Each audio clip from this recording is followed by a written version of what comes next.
Hello, അപ്പോൾ ഞങ്ങൾ ബന്നാർഘട്ട സൂവിൽ പോയിട്ടുണ്ടായിരുന്നേ. ഞങ്ങൾ അതിനെ എപ്പോഴും ബന്നാർഘട്ട സൂ എന്നാണ് വിളിക്കുന്നത്, പക്ഷെ അതിൻ്റെ ആക്ച്വൽ പേര് വന്നിട്ട് വേറെയാണ്.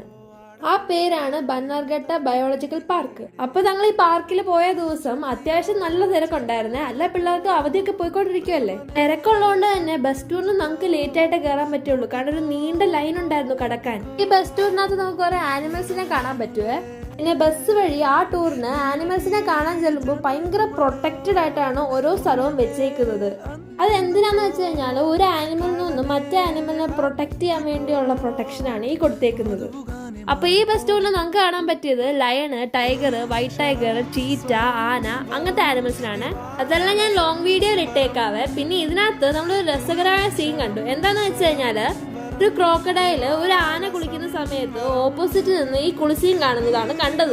അല്ല, ബസ് ട്രിപ്പിനെ കുറിച്ച് പറയുവാണെങ്കിൽ അത് നല്ല രസമുള്ളത് തന്നെയായിരുന്നു. പിന്നെ കുറച്ച് ഫോട്ടോസ് എടുക്കാൻ വേണ്ടി ഞാൻ ആ ക്യാമറ എടുത്തിട്ടുണ്ടായിരുന്നു. ഈ ബസ് ടൂർ കഴിഞ്ഞ് ഞങ്ങൾ നേരെ പോയത് ബട്ടർഫ്ലൈ പാർക്കിലേക്കാണ്. അപ്പോൾ ബാക്കി നമുക്ക് ലോങ് വീഡിയോ കാണാവേ. ടാറ്റാ.